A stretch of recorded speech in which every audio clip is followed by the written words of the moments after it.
Queridos irmãos e irmãs, que Jesus abençoe todos nós. Hoje nós vamos fazer o nosso estudo do Evangelho segundo o Espiritismo, no capítulo 19, A Fé Transporta Montanhas. Vamos fazer a nossa prece, pedindo a Deus e a Jesus que nos abençoem, nos inspirem e que possamos aprender e apreender o melhor do nosso estudo de hoje. Que a paz e o amor de Jesus nos envolvam hoje e sempre, graças a Deus. Então, o estudo de hoje, capítulo 19, A Fé Transporta Montanhas. Vamos estudar os itens de 1 a 7, que nos vai falar sobre o poder da fé. Então, quando Jesus foi para junto do povo, um homem aproximou-se dele e, pondo-se de joelhos aos seus pés, disse-lhe: Senhor, tem piedade de meu filho, que é lunático, que sofre muito, pois muitas vezes cai no fogo e muitas vezes na água. Eu o apresentei aos teus discípulos, mas eles não puderam curá-lo. E Jesus lhe respondeu, dizendo: Ó raça incrédula e depravada, até quando estarei convosco? Até quando vos hei de aturar? Trazei aqui esse menino.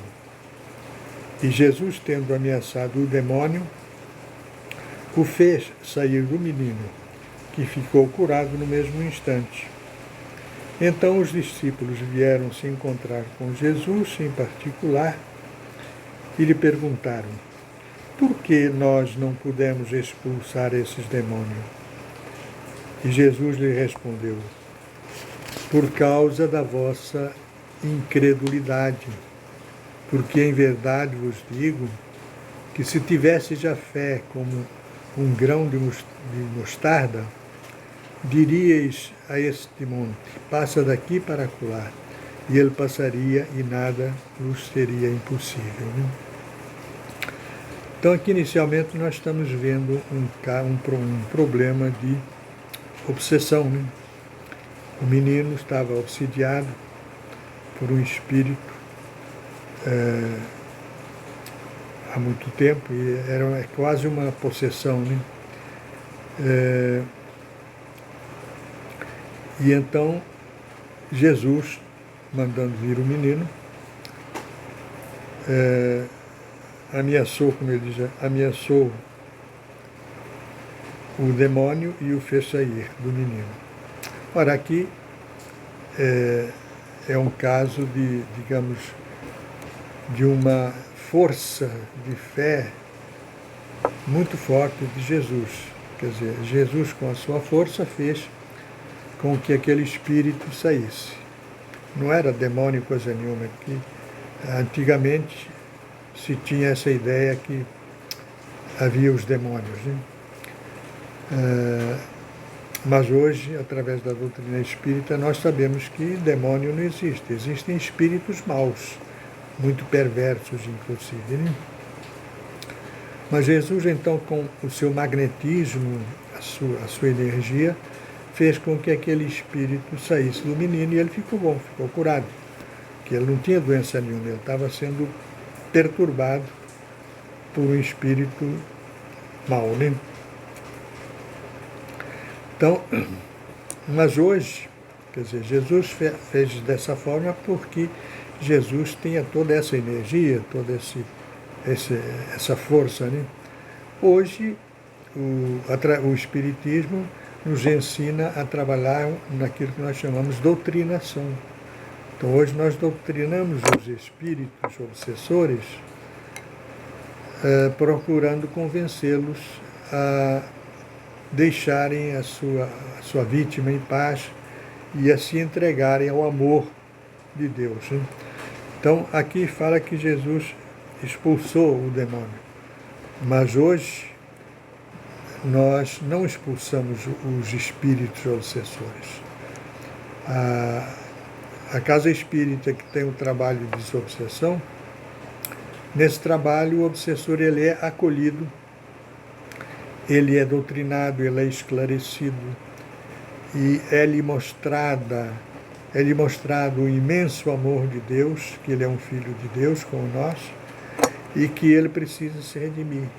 Então é uma questão de conversa, de persuasão daquele espírito desorientado, né?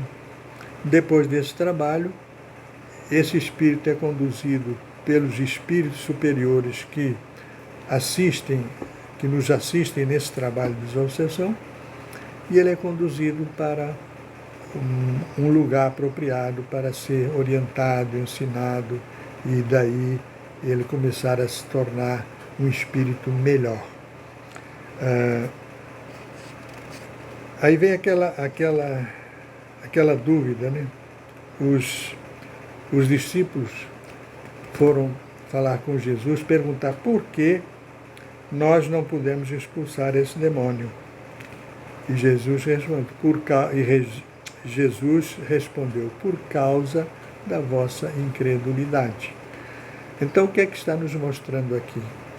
Para se ter um bom trabalho na desobsessão, nós temos que ter fé, uma fé viva, forte, e acreditar no poder de Jesus, no poder de Deus. Se nós trabalharmos com essa convicção, o trabalho de desobsessão será mais fácil, né? E ele ainda disse que se tivesses a fé de um grão de mostarda, poderias dizer a esse monte, passa daqui para acolá, e ele sairia. Lógico que aqui não é um monte físico, né, material, aqui está se referindo aos montes de dificuldades, de problemas, de erros que nós cometemos. Então, essas dificuldades e esses problemas poderão ser resolvidos quando se tem uma fé sincera, viva e convincente. Então, aí nós removemos essas montanhas de ignorância e falta de fé. Então, aqui o tópico é fé. Nós temos que ter fé, confiança, acreditar no trabalho de Jesus, nos ensinamentos de Jesus, para que nós tenhamos bom êxito na tarefa, né? E aqui ele faz uma observação adiante, ele diz, a fé vacilante traz a incerteza, a hesitação de que se aproveitam aqueles que devemos combater. Ela não procura os meios de vencer, porque não acredita que possa vencer. Então essa fé vacilante é um problema sério, né? Porque temos que considerar que os obsessores são inteligentes. Os obsessores muitas vezes são mais inteligentes do que nós. Então, se nós não tivermos uma fé forte, o obsessor vai nos embrulhar, vai nos enrolar, e nós não conseguiremos levar a bom termo esse trabalho, né? Quer dizer, foi o que aconteceu, digamos assim, com os discípulos de Jesus, né, nesse relato aqui, né? E eles duvidaram, eles naturalmente tiveram receio. Provavelmente o obsessor era desses bem fortes, bem valentões, e os discípulos ficaram vacilando na sua fé. Por isso que Jesus lhe deu uma repreensão.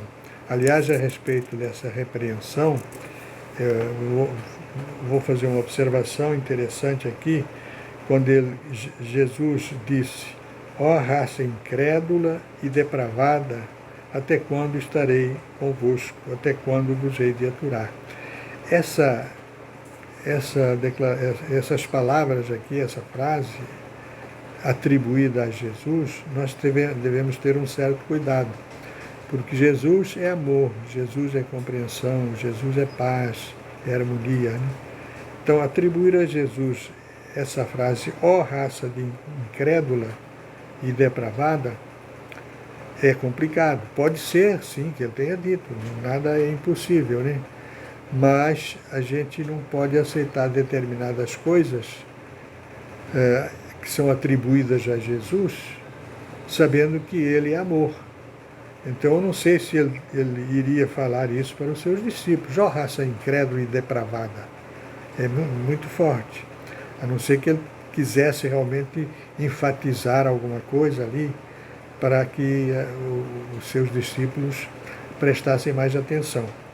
Mas é um problema que nós devemos estar atentos, porque esses escritos religiosos, né, não só da Bíblia, mas outros livros religiosos, eles foram traduzidos daquelas linguagens antigas, hebreu, sânscrito e sei mais o que, e elas foram traduzidas para uma outra língua, da outra língua foi traduzido para uma outra língua, até chegar à nossa tradução, ela pode ter sofrido algumas modificações nesse trajeto.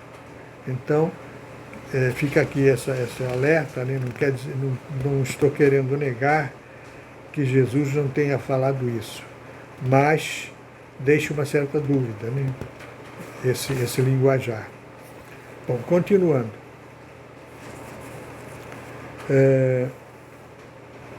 Ele diz o seguinte: a fé sincera e verdadeira é sempre calma.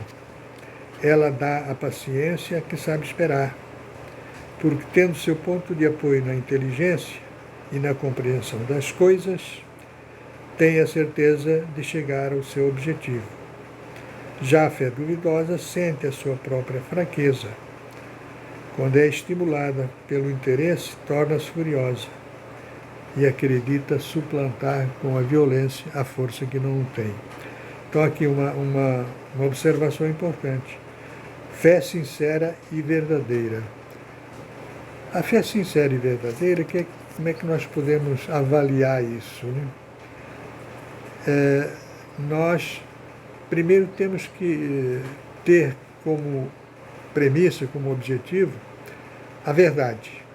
Se nós estivermos realmente, sinceramente, em busca da verdade, então a gente vai entender o que é a fé sincera, né?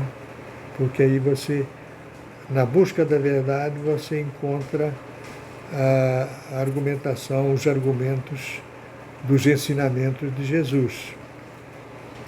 E aí é mais fácil se ter realmente essa força da fé sincera, né? Quer dizer, então, a verdade, a busca da verdade é de grande importância.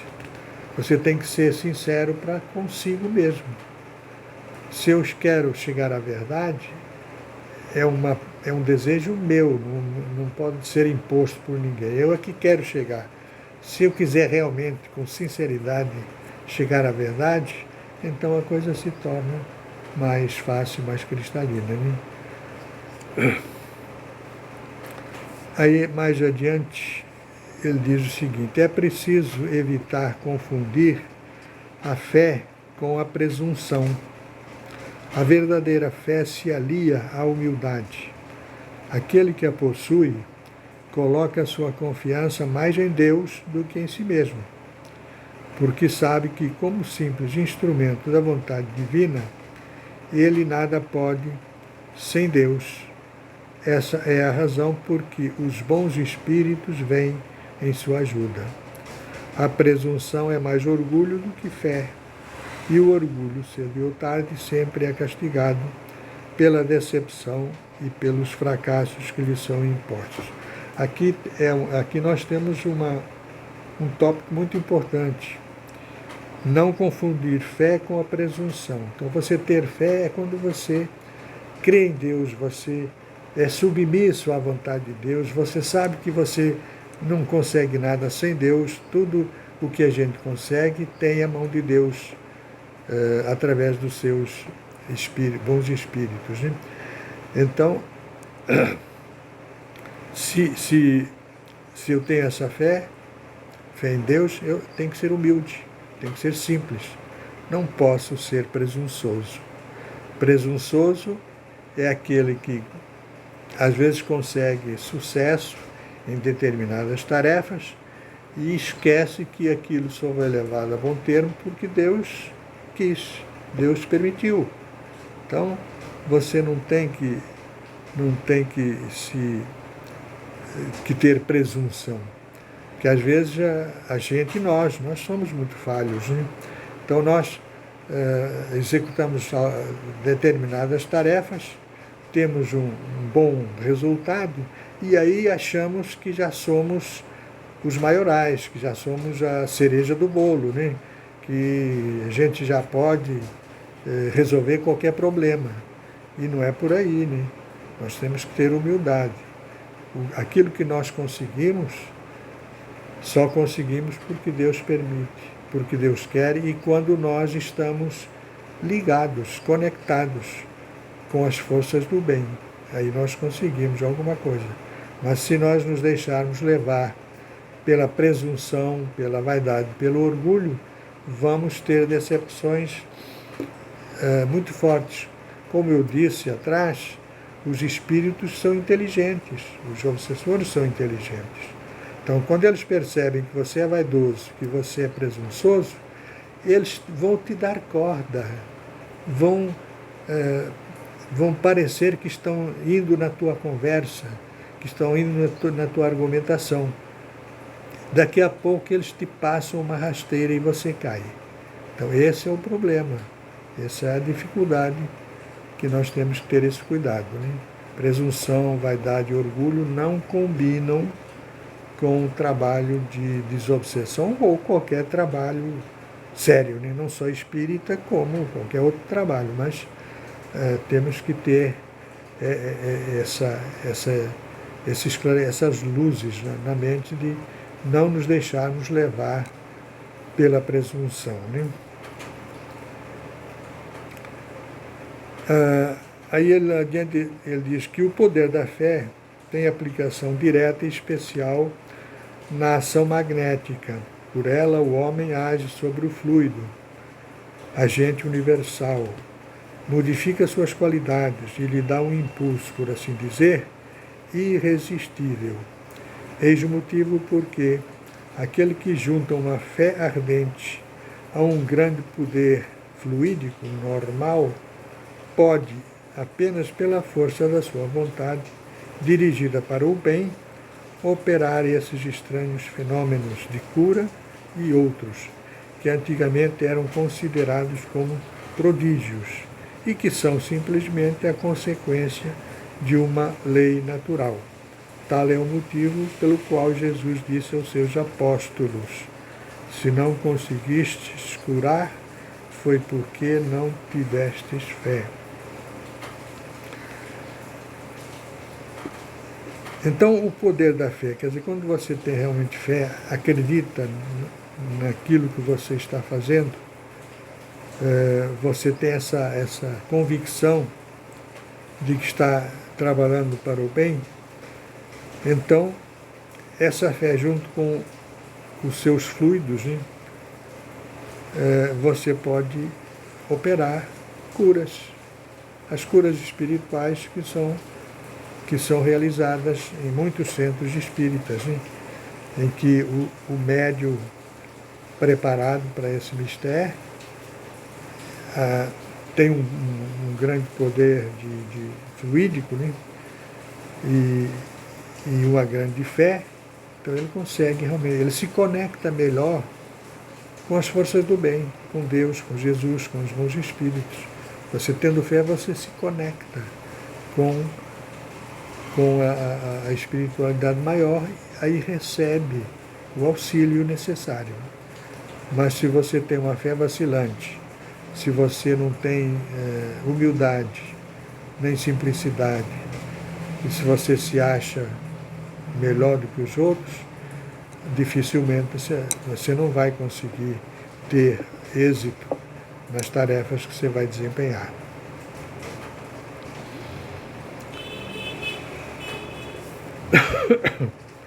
Agora vai nos falar sobre a fé religiosa, condição da fé inabalável, né? Sob o ponto de vista religioso, a fé é a crença nos dogmas particulares que constituem as diferentes religiões. E todas as religiões têm seus artigos de fé. Quanto à fé, ela pode ser raciocinada ou cega. A fé cega nada examina, aceita sem controle o falso como o verdadeiro e se choca a cada passo com a evidência e a razão. Levada ao excesso, ela produz o fanatismo. Isso a fé cega, né? Estamos falando da fé cega. Quando a fé se baseia no erro, cedo ou tarde desmorona. Mas já aquela que tem por base a verdade garante o futuro, porque nada tem a temer do progresso das luzes, porque o que é verdadeiro na sombra também o é na claridade. Então, fé religiosa, né? Ele diz que é a crença nos dogmas particulares de cada religião. Mas aí nós temos que ver a fé raciocinada e a fé cega. Tem pessoas que não examinam o que lhes é passado, acreditam. Podemos até dizer são certos simplórios, né? Porque acreditam em qualquer coisa, né? Então, o que é que a lição está aqui querendo nos dizer? Que nós temos que examinar aquilo que nos é passado, né? Nós não podemos aceitar qualquer ensinamento, qualquer verdade ou pseudo-verdade sem um exame, usando a questão da lógica e da razão. Aí poder-se até perguntar, mas como é que eu vou saber que está dentro da lógica e da razão? Bom, isso aí exige um pouco de vivência, de prática e principalmente daquele princípio que nós comentamos atrás, a busca da verdade. Se você quer realmente, se está realmente em busca da verdade, você não vai se enganar a si próprio, você procura as fontes seguras, né? E aí você vai, como se diz, vai criando um conhecimento de lógica e de racionalidade, né? Então nós temos que examinar aquilo que nos é passado. Fé raciocinada.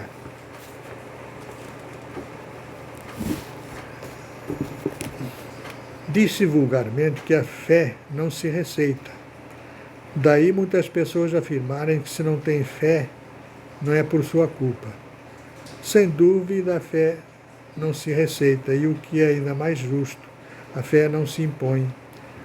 Não, ela não se receita, mas se adquire, e não há ninguém a quem seja recusado possuí-la, mesmo entre os mais refratários.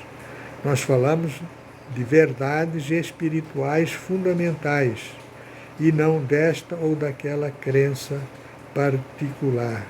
Não é a fé que deve ir até eles, são eles que devem ir ao encontro da fé. Então aqui, reforçando o que nós fizemos, o que nós dissemos já atrás.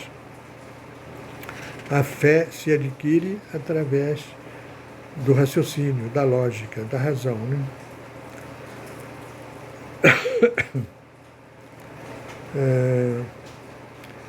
Em algumas pessoas, a fé, de alguma forma, parece inata. Uma centelha é suficiente para desenvolvê-la. Essa facilidade em assimilar as verdades espirituais é um sinal evidente de progresso anterior. Em outras, ao contrário, elas só penetram com dificuldade, sinal não menos evidente de uma natureza em atraso. As primeiras já acreditaram e compreenderam. trazem ao renascer a intuição do que sabiam. Sua educação está feita. As segundas têm tudo a aprender. Sua educação está por fazer. Aqui, então, nós temos que considerar o seguinte: tem certas pessoas que raciocinam mais rápido, assimilam mais rápido os ensinamentos e com maior segurança. E tem outros que não, que demoram, custam. Mas nós temos que convir que nem todos nós somos espíritos da mesma idade, ou melhor, Deus não criou a todos nós no mesmo instante, a todo mundo. Deus vai criando ao longo dos tempos. Então nós temos espíritos bem antigos e temos espíritos novatos. Então é normal que aquele espírito mais antigo, com mais vivências, mais encarnações, ele tenha mais facilidade. E aquele com menos encarnações, mais novato, tem mais dificuldade. O que não é um defeito, é uma questão apenas de tempo, ele vai chegar lá também.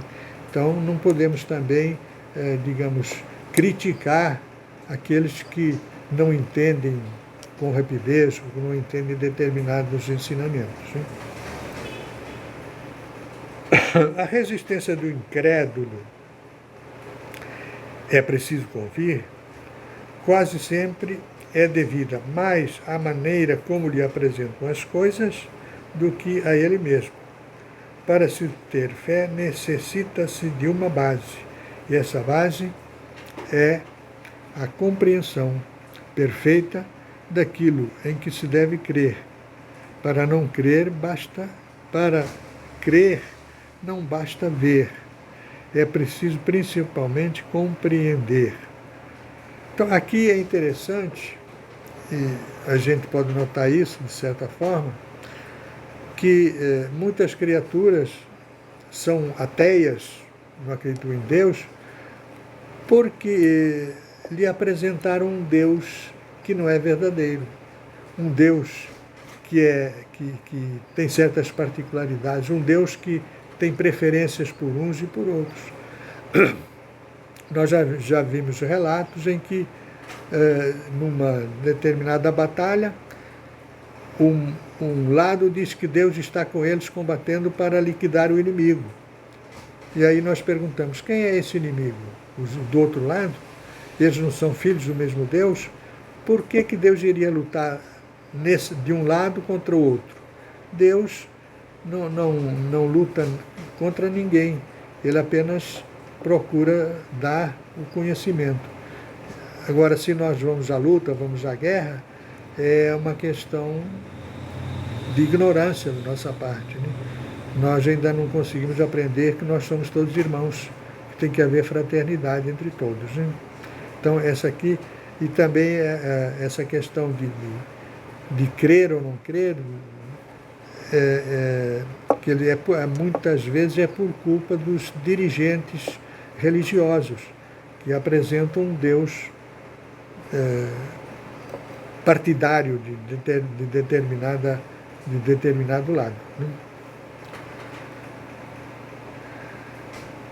Aí ele diz o seguinte, ora, é precisamente o dogma da fé cega que causa atualmente o maior número de incrédulos, porque ela quer se impor, porque ela exige a abdicação de uma de suas mais preciosas prerrogativas do homem, o raciocínio e o livre-arbítrio. É contra essa fé, sobretudo, que se revolta o incrédulo, que confirma a afirmativa de que a fé não se impõe. Não admitindo provas, ela deixa no espírito um vazio, de onde nasce a dúvida. A fé raciocinada, que se apoia sobre os fatos e a lógica, não deixa nenhuma obscuridade. A pessoa crê porque tem a certeza, e só tem a certeza porque compreendeu. Eis porque essa fé não se dobra, visto que não há fé inquebrantável, senão aquela que pode encarar frente a frente a razão em todas as épocas da humanidade. Né? Então aqui, quer dizer, por causa de uma má orientação religiosa, a pessoa deixa de ter fé. Mas nem sempre ela deixa de ter fé, ela muitas vezes ela acredita numa força superior, mas não acredita nesse Deus que lhe foi apresentado, né? E aqui tem o fechamento desse capítulo que diz: a esse resultado, então, o resultado aqui anterior que eu disse, que não há fé inquebrantável, senão aquela que pode encarar frente a frente a razão em todas as épocas da humanidade. É a esse resultado que o Espiritismo conduz, triunfando também sobre a incredulidade, todas as vezes em que não se encontra oposição sistemática interessada. Então, o Espiritismo nos mostra as grandes verdades espirituais, que são, como se diz, nos dão uma fé inquebrantável, né? E só há problemas quando existe uma oposição sistemática interessada. Muitas correntes religiosas são contra o Espiritismo e não querem saber. Não, são chamados opositores sistemáticos. Bom, nós encerramos aqui, o tempo já se esgotou, meus irmãos. Obrigado pela atenção de vocês. Que Jesus abençoe a todos nós e que a sua paz possa reinar entre todos nós. Que assim seja, graças a Deus.